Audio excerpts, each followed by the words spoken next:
Hi everybody, welcome back. We are going to make a beautiful craft using newspaper. For that, roll a newspaper around a wooden stick, then make more such sticks and join them together using double-sided tape and fold them together as we are doing in the video.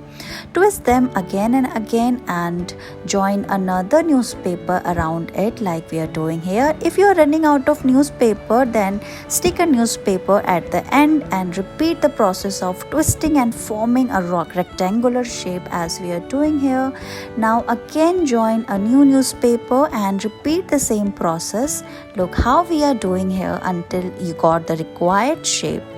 You can see as we are twisting, the shape is getting smaller and finally we reach at the end. Now roll the newspaper and look, it is complete.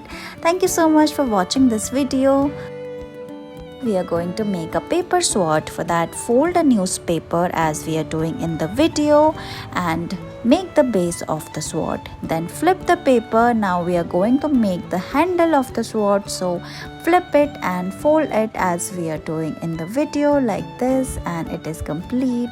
Then make the case of the SWAT by rolling another newspaper around it as we are doing here, and look, it is done.